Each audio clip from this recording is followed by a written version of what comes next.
I'm here.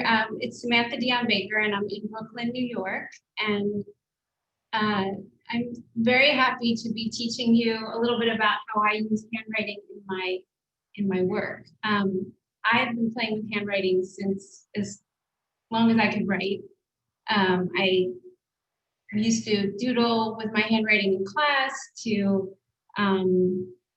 wanting to do art projects using my handwriting. When I was in school, I was in design school here in New York City, and I would use my handwriting in as many projects as I could. It's been a part of my whole creative journey. And since it's such a big part of my work, and I'm greatly known for working in a sketch journal where I write a lot, I think a lot of people know me for my lettering, and I get hired for jobs now as an illustrator to use my writing in the work that I create. So I'm excited to share with you some of my little tricks, some of the ways that I enhance my just natural handwriting. And most of what I do is really just based on my handwriting. And that's why I think my work is a little bit different than other calligraphers or hand letterers. I did study calligraphy for a little while in college with a master calligrapher, and I didn't like it. I just didn't want to think about having my letters be perfect and uniform. And a lot of times with calligraphy or brush lettering, there's this sort of repetition, and all the letters are meant to be done correctly. There's a correct way, and you strive for perfection. And I don't really like that. I like that, free play. I love the imperfections. So I embrace that and celebrate it. And yeah, so I'm going to share, if we can switch to my desk, I'll start to share some of my work and talk about show you examples of how I use. There we go. Okay. 1 second. All right, so I'm just going to flip through a few pieces of my work so you can see how I use my handwriting, and then I'll be showing you examples, and you can work with me. We'll start with some basic exercises, just literally like what comes out of us, just real simple handwriting, even sloppy, messy handwriting, and how you can sort of really have fun with that. So this is just a typical style of mine. Based on my script. Then I sort of go back and forth a lot. I use my all caps. This is lyrics for a song that somebody hired me to do a few years ago. And this is my all cap writing. And then again, my script writing. And you'll see that when I start to create this, it's really I just start writing, and then I build on it to make it thicker and more three-dimensional. And this just shows how I use actual, typography from the world around me, from my experience as a designer, just really playing with typography. We're going to get into that because I think it's important to learn some of the basic rules of typography as you approach this practice. Just to learn some of the basic rules, not necessarily to become a hand letterer or to make perfect letters, but just it's important to know certain parts of a letter, and I'll get to that in a minute. There's some more examples, and as you can see, I paint. So once I draw the outline, I paint. So we'll be doing some of that today as well. More examples of the same project. I was hired to do a bunch of children's quotes. These were enlarged really big.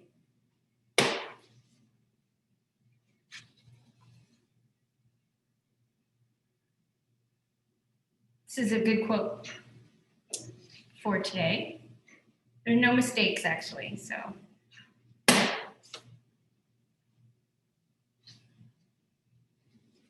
And this shows how I actually use handwriting to create logos. This is a logo for a bookstore. Again, my typical style, just my handwriting. This is more of a traditional brush lettering style. Sorry, my printer is making noise. And this was a logo for a photographer, and I actually asked her to write her name, and then I built on it and made it into a logo. So that's her handwriting. And then I'm going to show actually somebody else's work, and this is just to show even the messiest handwriting can become something beautiful, become art. This is an artist named James Victory. Some of you might have heard of him. He's a designer, and he's known for his, it's almost like scribble, but it's just so beautiful. So I just wanted to share how you can really, you know, take your handwriting, even if it's quirky and messy, and make it interesting, have it become artwork. And this is just my logo. I wrote my name about 7 years ago, and it has been my quote logo ever since. So I'm really, you know, I really embrace the handwriting.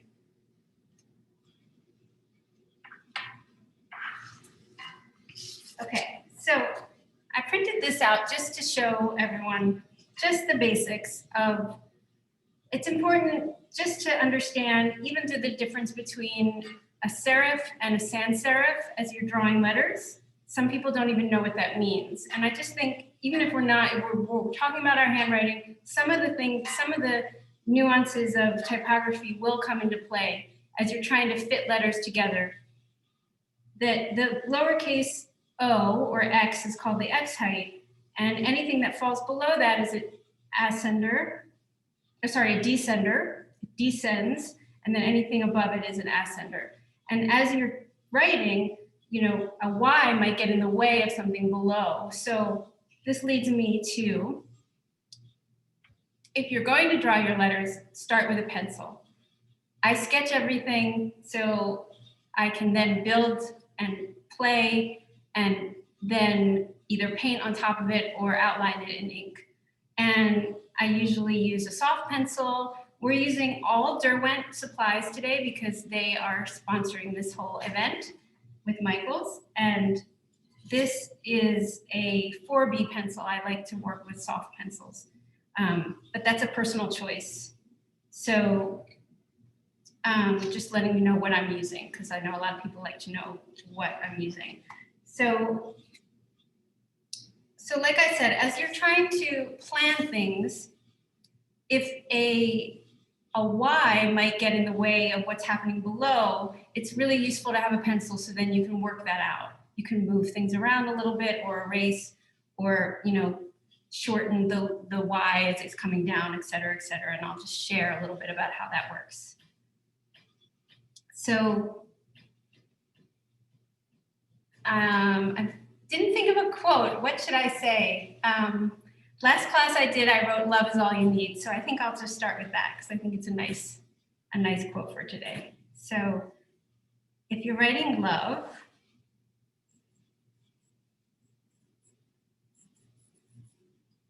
so nothing falls below, so we're good. But there's two L's that could get in the way, so of what's above. So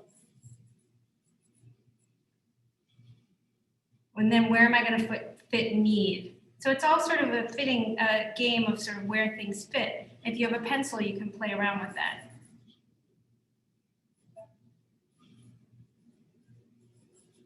See, that happened because there are a lot of people here and I'm nervous. Okay. So there's just, did you see how, you saw how fast I wrote that? And that's just my handwriting. Like I said, I studied calligraphy. My handwriting is nice. I've worked on it. I've spent years writing, you know, drawing letters. So that just comes with practice. But let's say your "Love is all you need" comes out like,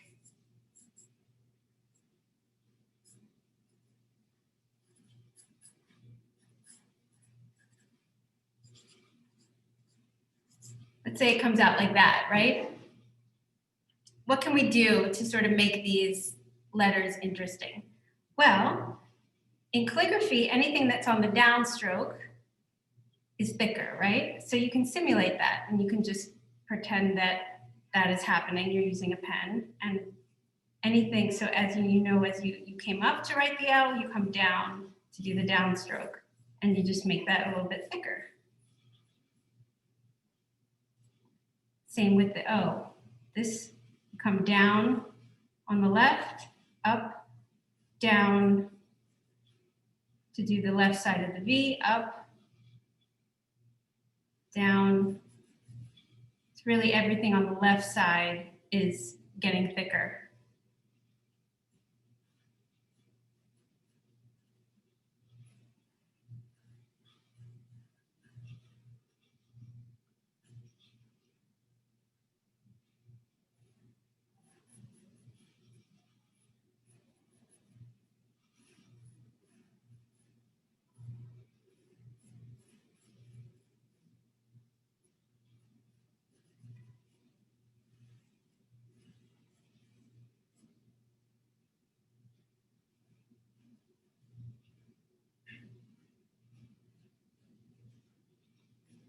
Trying to work a little bit fast so we can move on, because there's lots of other things I'll get to that are a little bit less expected.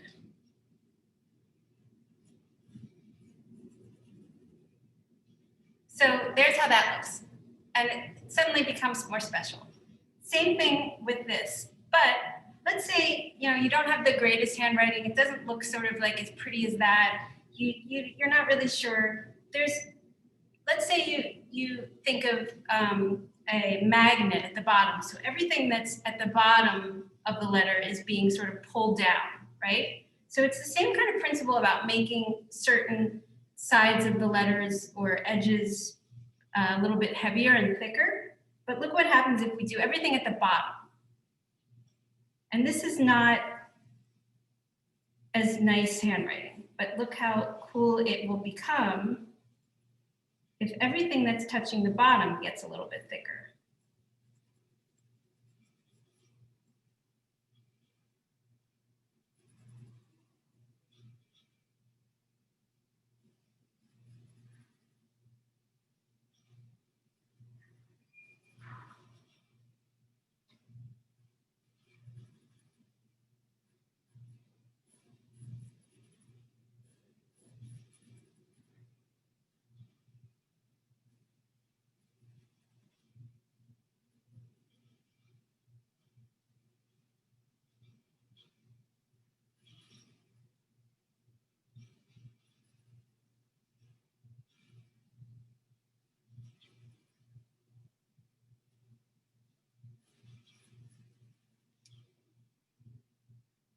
So that's what becomes of that. And I have done this with my son's handwriting that's super messy and it looks really cool. You can kind of do this with anybody's handwriting. So that's one trick, and we can keep going more.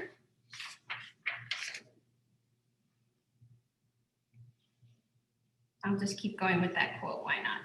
So this will be just in caps.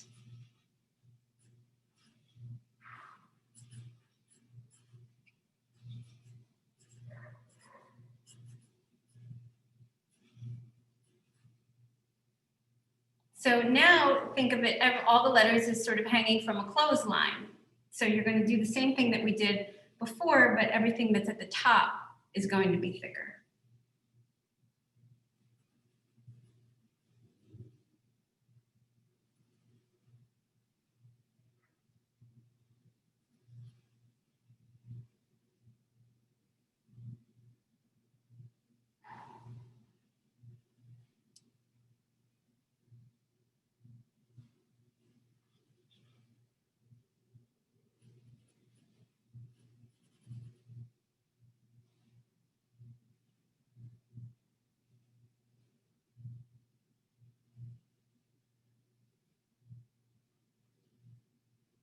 It's very quiet. Maybe I should have had some music playing.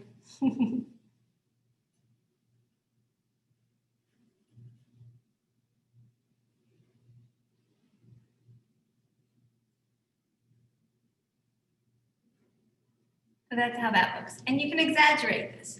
Let's say, okay, you really like the way this looks, you like the effect of it.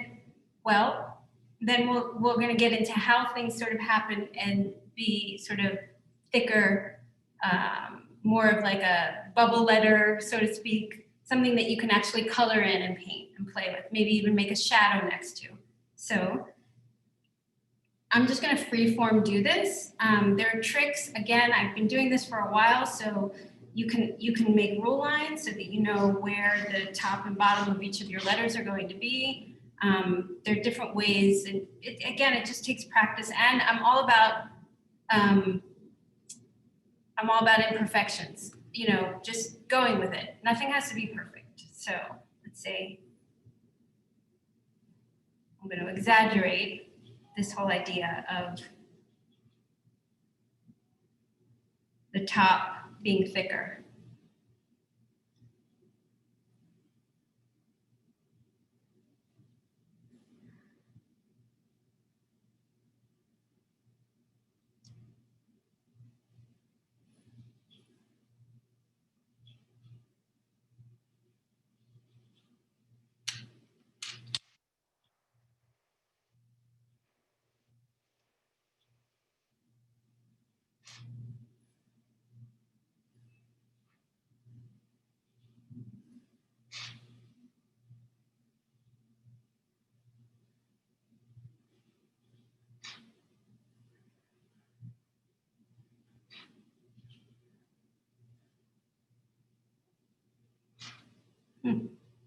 Didn't really know what to do with the U there, but that's fine. So that's how you can exaggerate these things that are happening. You can do the same thing with this. Make the bottom of the A thicker. So it's taking all this and seeing all the levels and all the places you can go to, and it just builds on your natural handwriting. And if you're not sure how to do this, another trick is you can take a piece of paper that is thin enough. It doesn't always work, but in this case, I have paper that is thin enough. And you can trace. I don't know if everybody can see that, but I can see through. So let's say you're not as comfortable sort of creating letters like this, right? But you can use your regular handwriting and then go around it. That will be a lot easier for people who don't want to, you know, just sort of go for it. So that will help.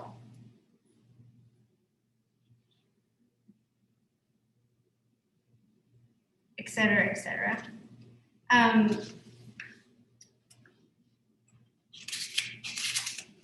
Let's see.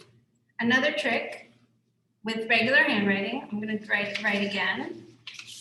Do it one more time.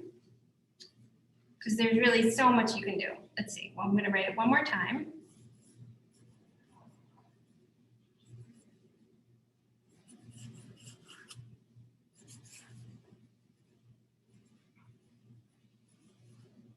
Okay. So remember how in the very first exercise we just made the downstroke thicker.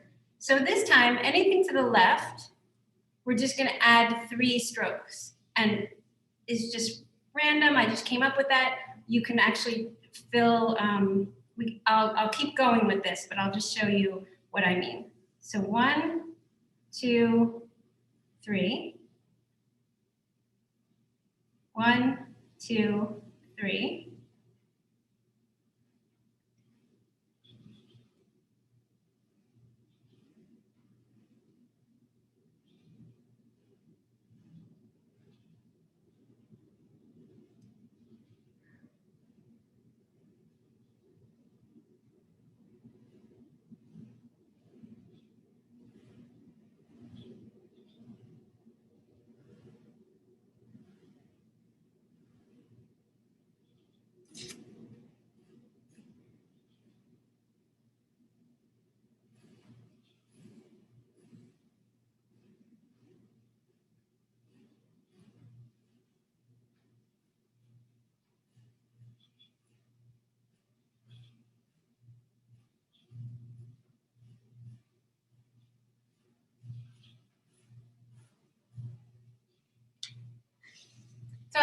everybody can make that out, but it's kind of fun. There's lines, you can actually use color, you can even go like this. Let's say, oh, just do love again. I'll do it all in caps. You can just do a thick stroke here on the left. And then you can fill this in with patterns and little decorations or stripes. I love stripes.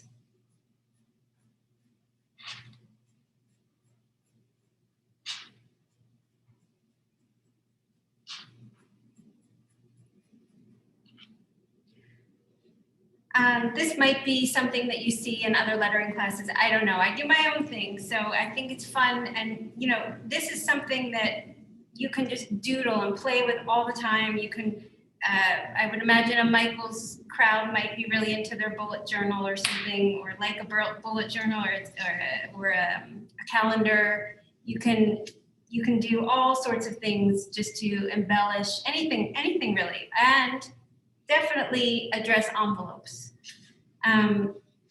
There,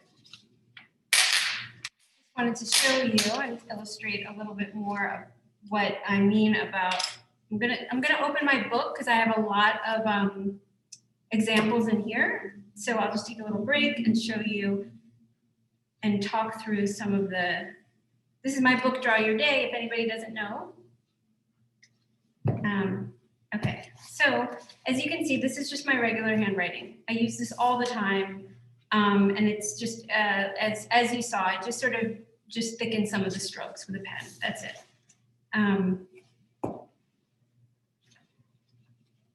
Here, the end of the L, I just sort of played with this line, you know, this sort of swirly line. I mean, there's just so many things that can happen out of your letters, out of your handwriting. There's one more I wanted to show.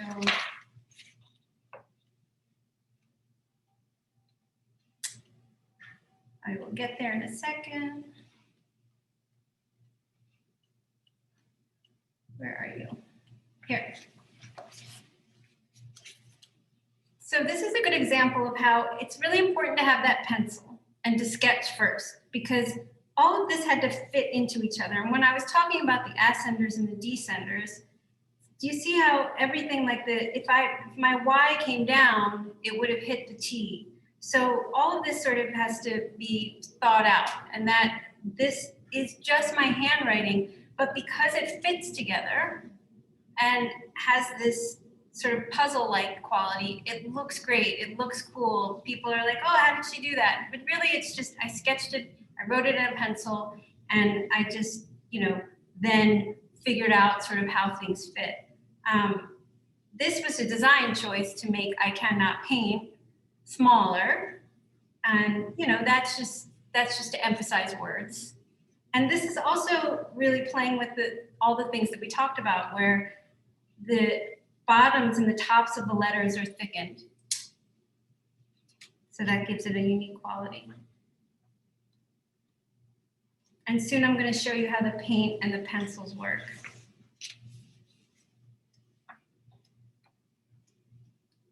I think that's it. I just wanted to show you that quote in particular. Okay. Does anybody have any questions? This is a good time. I'm gonna do an example of painting a quote. But Molly, does anyone have any questions or anything? No, someone did ask what kind of paper you were using, and it's fine to share that. Okay, this is just a legal pad. It's actually from Blackwing Pencil.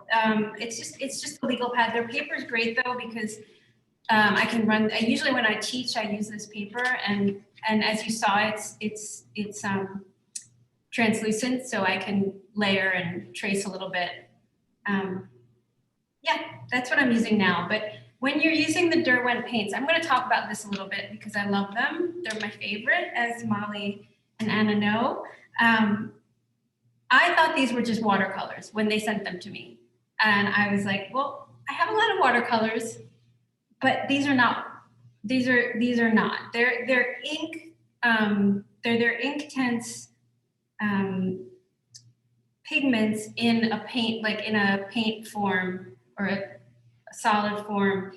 And I would say they're a cross between watercolor and gouache. So they really become more opaque as you layer them. And they're really unique. They do dry fast, so you have to work fast. Whereas with watercolor, you can blot. This, if you blot it, sort of, if you put it down, it's pretty, it dries pretty quickly. So I'm gonna use those. The same pigments are in the pencils, and these are great because you can just use them as a color pencil and then add water to them, to the pigment, and then it becomes like really vibrant and beautiful. And I will share. So what kind is the Inktense? It's all Derwent.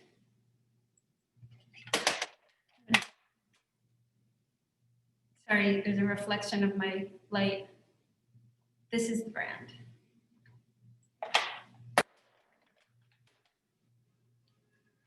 Okay, so I'm gonna do a piece. This was the only thing I didn't prep, and maybe somebody has a suggestion of a quote I could use or words I could write. Let me see. Does anybody have a suggestion? Just breathe. Oh, wait. Molly, can you choose one that's kind of short? Because now I can't see. Let's do just breathe. Just breathe? Okay. Mm-hmm. Perfect. I think that's important. Important for us all. Okay. All right. I'm going to write just in all caps and then breathe in script. And I'm going to show you how it all happens. So I'll just get started. And Samantha, everyone was super excited about your book, by the way. So, yay. Oh, good. Yeah. And I have, I guess I can talk about that at the end, but I have two books coming out in 2021. And I'll be talking more about the first one comes out in June, and I'll be talking more about that and sort of sharing more probably at the end of February. So very soon. I'm very excited about that.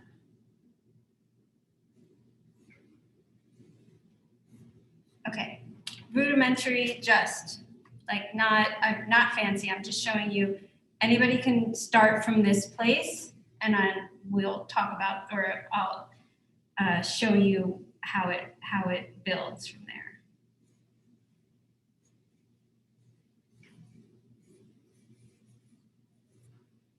Okay, just breathe.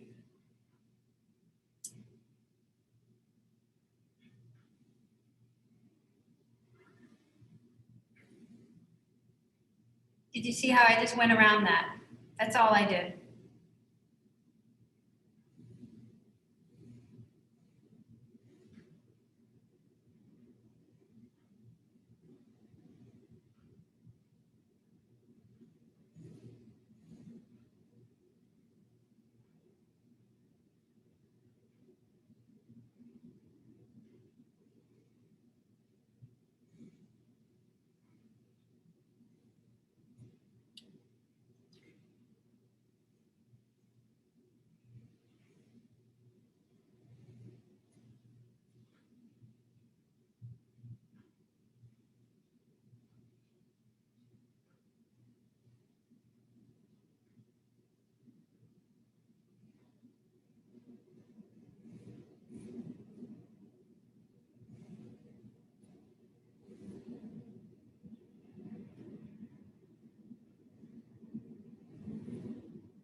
So all I can say from my perspective is I probably take it for granted that this sort of comes out pretty easy for me, but all I can say is just practice.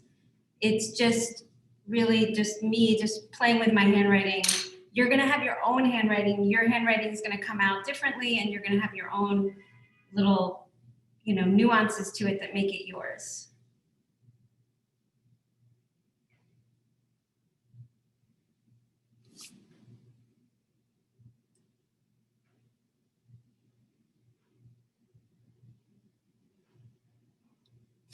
Now I'm just going to take a Micron pen. I really love these. They're plastic nib pens. It's a little bit thicker than like the 0.01 or 0.1, but if anybody's familiar with these pens, sometimes what eraser am I using? This is just a Japanese eraser, but any plastic eraser. I'm a big believer in plastic. They are the best. Stedler Mars makes a great one. This is a Japanese that they're a little bit harder to find. I get them in New York at CW Pencil Enterprise. And I don't know, I would imagine Derwent might have some erasers. Okay. So the plastic nib PN, it's kind of new. If anybody doesn't know about it, the point is really great. And it's sort of, some of them leak or they get pushed in. This has a much longer life.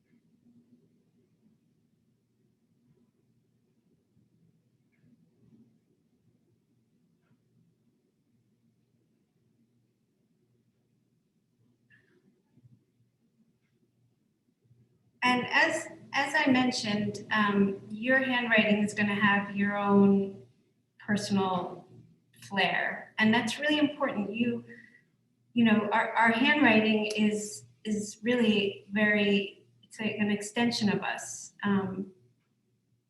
There's people who study it and analyze it, and I just think that there's no reason to change what is naturally yours, and instead just really have fun with it and celebrate it and see what you can do with it. And if calligraphy or brush lettering frustrates you or intimidates you, or you are like me and you just would rather have fun, then, you know, it gives you, it's a lot less pressure. Because you decide what's perfect. You decide what the end result is going to be.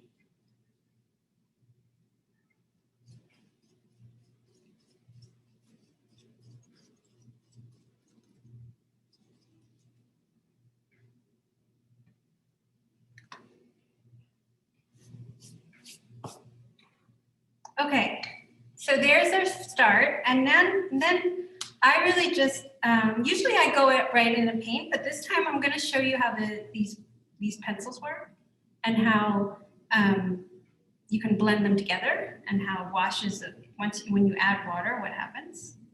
So I'm just going to fill it in with a little bit of the pigment. And what's great about these colored pencils is they're just so intense and soft and buttery, and you don't have to add water. So they can be used with or without.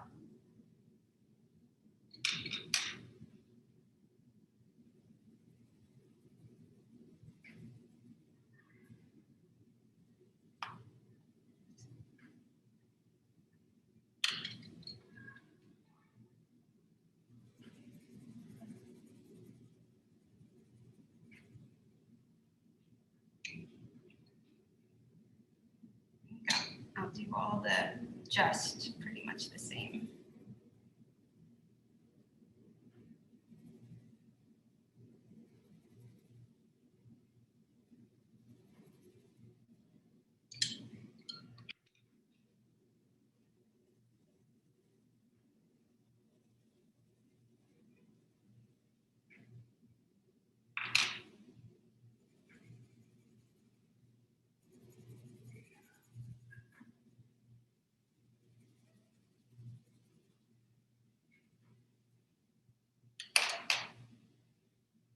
And I also wanted to mention, I do have classes, online classes.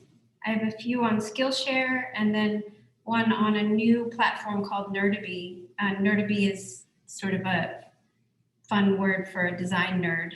And that one is all about this. You will see some of the content, but there's a lot more. And then you end with an illustrated letter at the end, an illustrated initial cap. And if you don't know what an initial cap is, that's just at the beginning.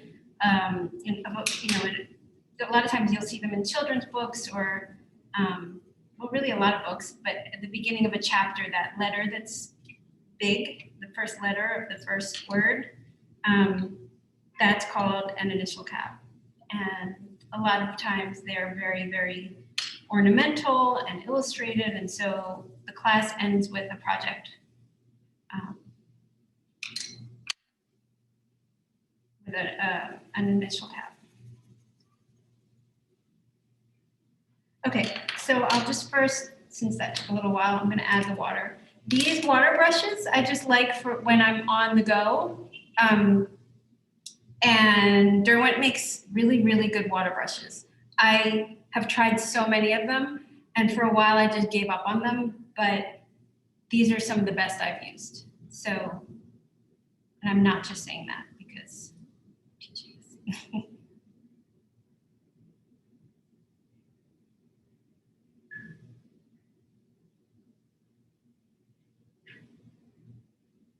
It's always good to have a little blotting rag because these, and I might have put actually even too much pigment down, although it's nice to have it all run together. So I don't know if everybody can see what's happening, but do you see the difference between, you see all the pencil marks here, and then it sort of eliminates that and it just becomes really painterly and the color bleeds together.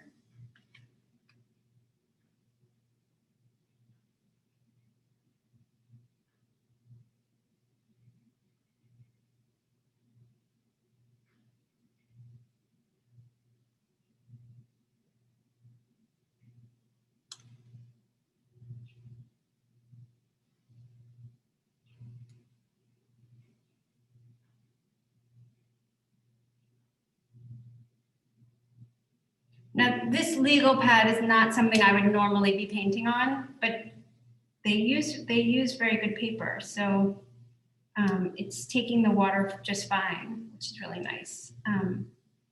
But you know, it would be good. Derwent makes some Inktense paper or watercolor paper. The good thing about the pencils is if you are working in some sort of like a journal or a bullet journal that's not necessarily meant for paint, you can play around with how much water that paper can handle. And if you're using the pencils, you can then decide, okay, well, it's not really going to work for me, or you can just paint very dry with not a lot of water. This time I'm just going to add a little bit of pigment. Just go a little bit lighter. Since we're on the word breathe, it's going to be a little bit more soft.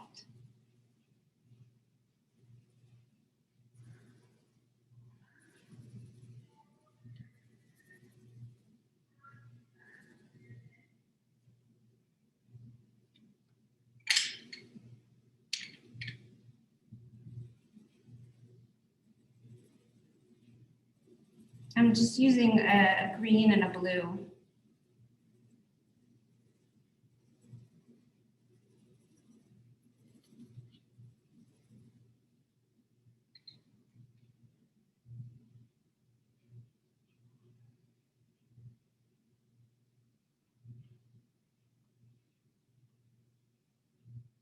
And it's kind of fun. This kind of makes it almost like a ombre.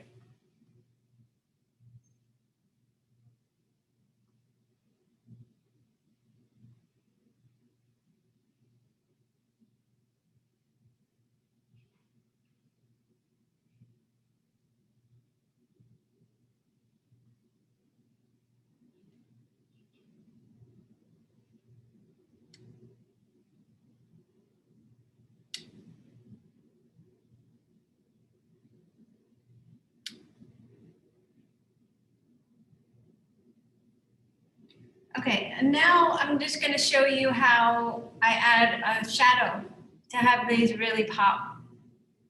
You can see the full sequence of events and how I create some of my words. So this you kind of want to either have a blotting paper towel or even an extra piece of paper, because you really want this to go down light. And as I said, once you kind of get the Inktense paints down, it stays. There's not a lot of time to. So that was pretty opaque, and so I want to just make sure that it's a little bit lighter than that.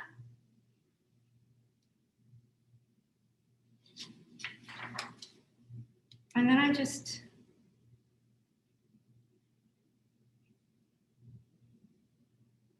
add a little stroke to the left side.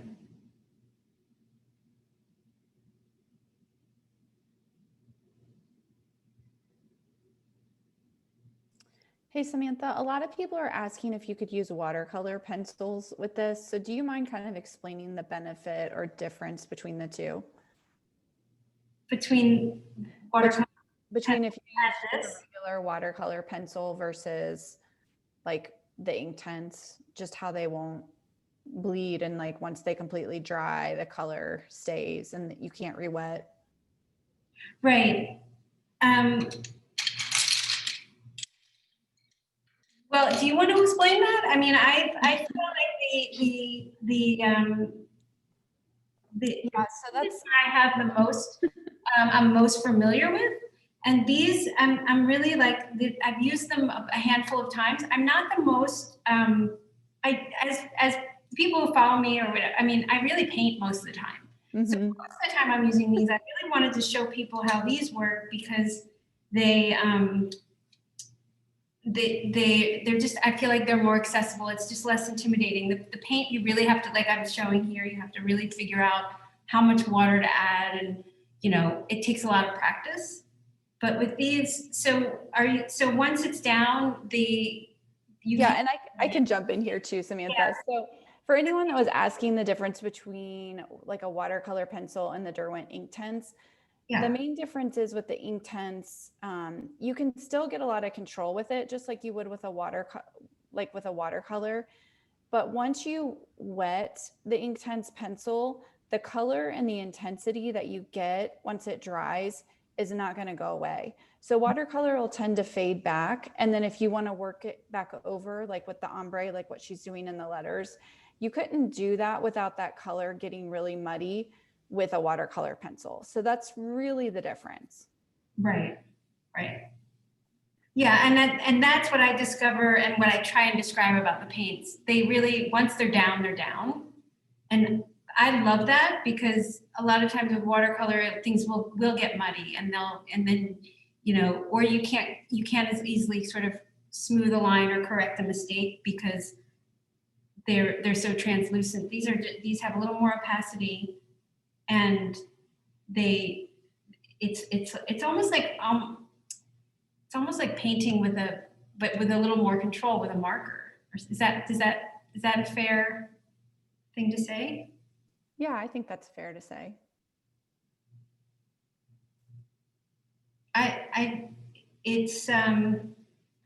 People ask me a lot about how I use them, and the best way for me to describe is to compare them to gouache, because gouache, or an acrylic gouache, because acrylic gouache you can't re-wet. It also dries, and it's similar to that. It's just a little bit more translucent. They're really unique. I love them. It's a little bit hard to describe. I guess to me the Inktense pencils are close to a watercolor pencil. It's just that same nuance between watercolor compared to these paints, and color pencils compared to these, watercolor pencils compared to these. And the real difference is, how they dry sort of, they're set, they set, that's it.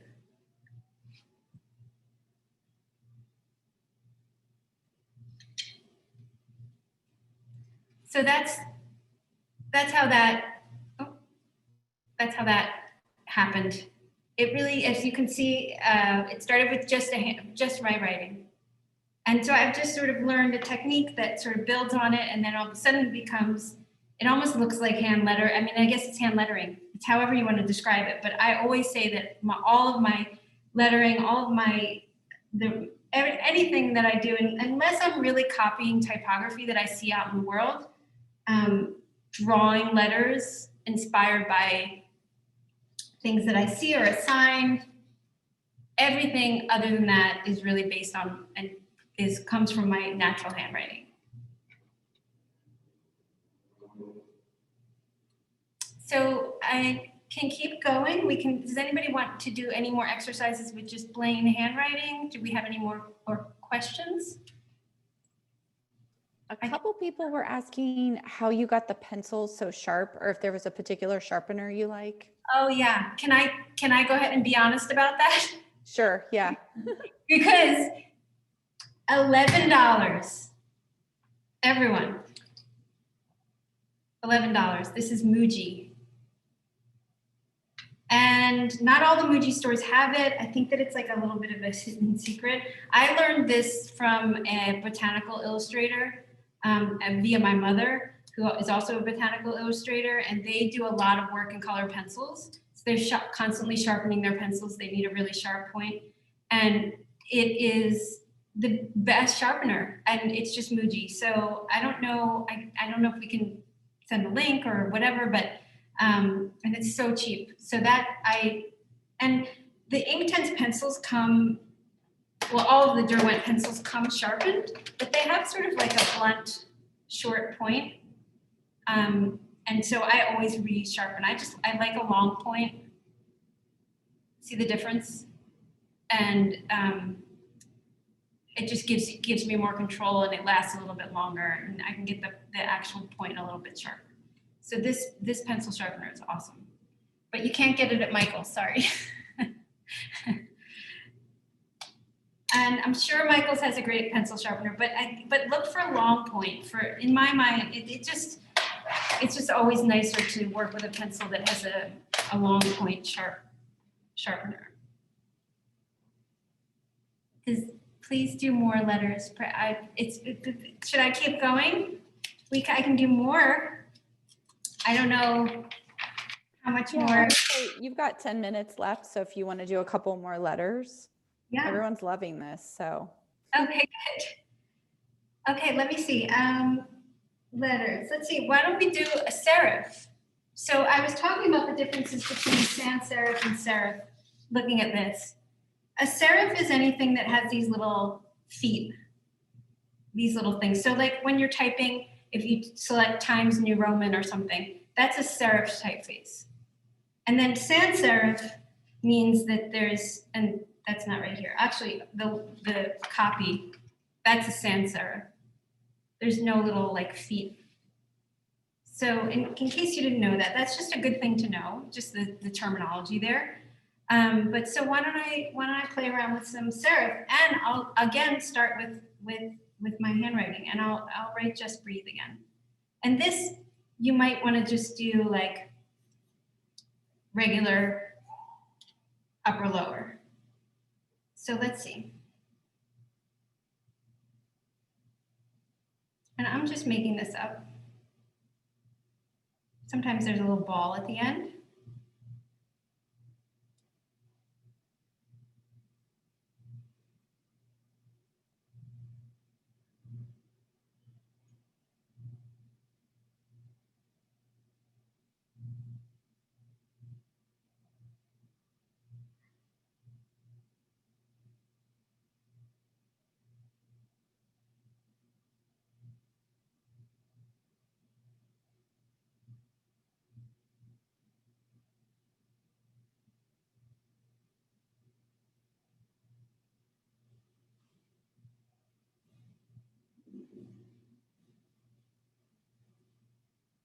Maybe I'll make my A like this.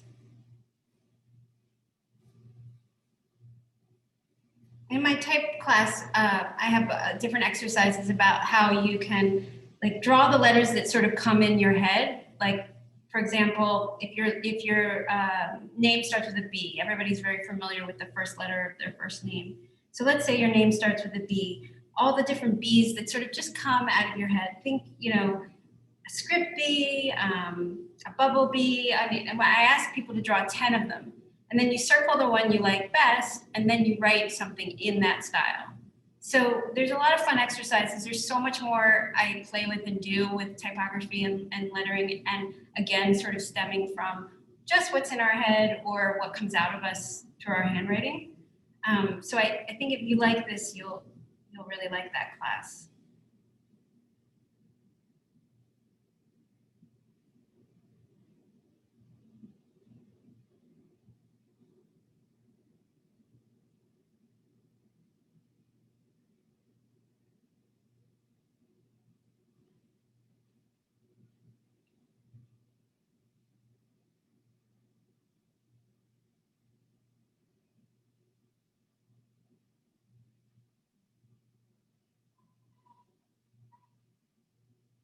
And so I already drew a T up here. I kind of want it to match, even though there's not, again, as you can see, there's nothing perfect about these letters. They're playful. They're very much hand drawn. Maybe I'll do a.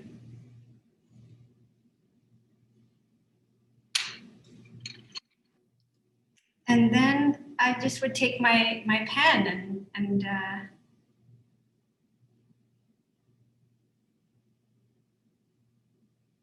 this really sort of finishes it. And you can exaggerate some of those imperfections.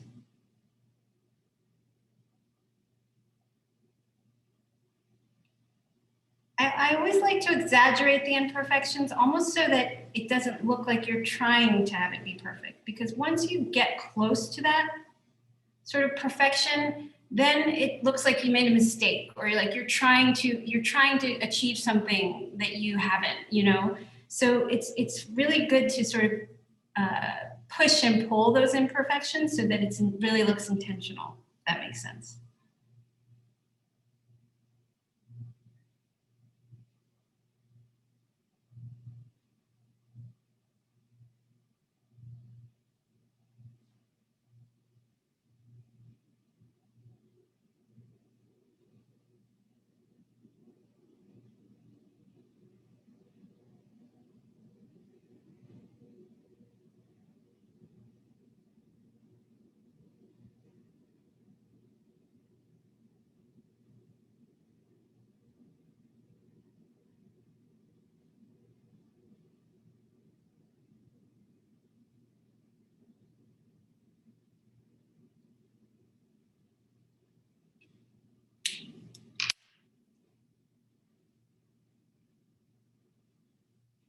Micron dries pretty fast, but you should be careful if you're using a pen like I am. You want to make sure that it dries, because so many times I have erased and it's like smudge. So just, you know, be patient. I might be erasing too soon, but hopefully we'll be all right.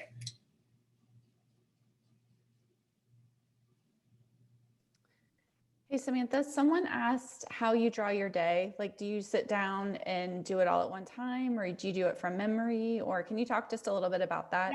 Yeah, definitely. I draw from all three, and in my new book, I have a section on that. I draw from memory, from life, and from reference. And the reason is because should I keep going or move over here? Keep talking with my hands. I guess I can keep going with this while I talk.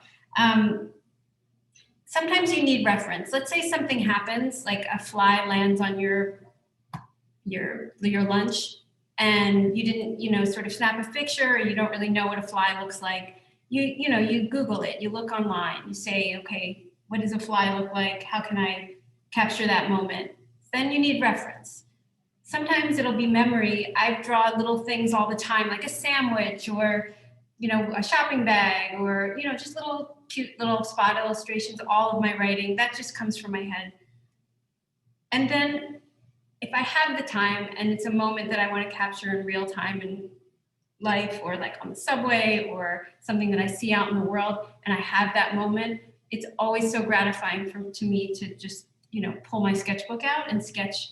I don't ever finish entirely from life because it just, I don't always have that time, but I often sketch in pencil. And I'm a huge fan of a pencil, as you know from this. So I always have one. Always have my sketchbook and I always have my pencil. And I have my current sketchbook with me if anybody, you want me to flip through it a little bit. Does anybody want that? Yeah, I think we'd love to see that. Yeah, okay. So I'm showing you here, this is something I do all the time. I just will, again, that left-hand side, I just add a little weight. You see that? So hopefully everybody can see it. The Wi-Fi and the lighting is okay. That just adds dimension. So I'll just leave you with that. I could finish it, but I'm going to flip through a little bit of my sketchbook. This is my current one. This is this subway scene. And this was definitely photo reference. I took a photo. Again, photo reference, and I actually changed her. She was sitting there on her phone, and I gave her a book. And there was lots of, well, not lots of, because it's COVID, so there was not many people on the train, but there were a few people, and I took them out. And there's some dogs in the park.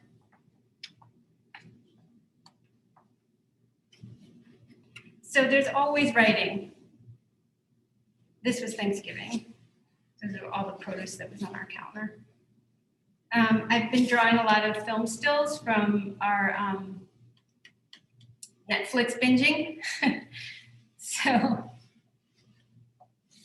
there's some film stills. This one's Schitt's Creek. This is The Flight Attendant. Samantha, you're getting so many compliments. Like everyone's just oohing and ahhing over this, including me. Oh, wow, thank you.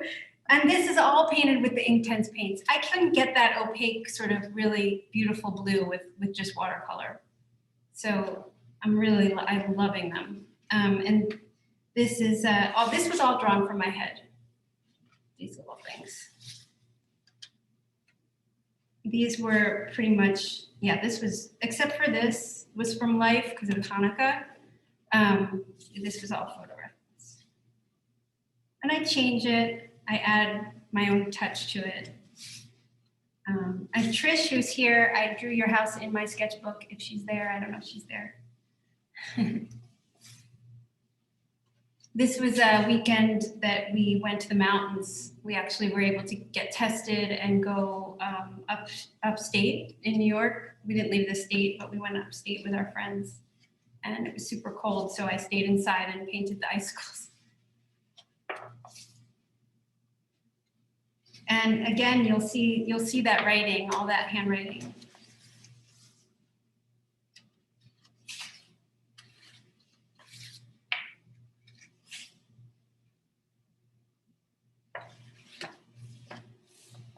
Peaky Blinders. And then this was my page that I shared recently with Amanda Gorman's Amazing Words. Amazing, amazing. And then here, I started drawing Bernie in my sketchbook. So he's going to make it in there, but I haven't finished it yet. And that's where I am. So, so I always have this with me. And if anybody wants to know what sketchbook I use, because it's a huge question, I made this one. So I really wanted a sketchbook that had a soft cover that used good quality watercolor paper. And it just doesn't really exist. I'm working with a few people now to see if one can be sort of made. I would love the ideal sketchbook to be made, but it just really doesn't exist. So this is Arch's watercolor paper, and I, sewed it, bound it myself. So I'm sorry, I can't make those, and I can't tell you where to buy them. For years, I used a moleskin sketchbook, but it wasn't meant for paint. So I eventually graduated to making my own. So yeah, I don't know. It's 4 o'clock. I mean, if any, I can answer more. Hello. I can answer any more questions. I don't know what anybody has for me, but my Instagram is sdonbakerdesign, because I still do design. It's mostly done by hand, but that design sort of goes back to before I was an illustrator. I spent many years as a designer. And that also feeds into my love of typography. So that's my Instagram, and my website is just sdonbaker.com, and everything, all my online classes are there. And you can sign up for my newsletter. I send one out about once a month. And there and sometimes I announce things or share things that I don't share anywhere else. So please sign up for that. Yeah, that's it. Is that, Yeah. that's it, everyone? I'm like in a bubble here. I'm like in silence on my own. So It was great, Samantha. You're getting a lot of thank yous. Very appreciative. So Derwent would like to thank you as well. We appreciate you participating and teaching this class for all of us. So thank you. yeah, you're welcome, everyone. And just reach out if anybody has any questions.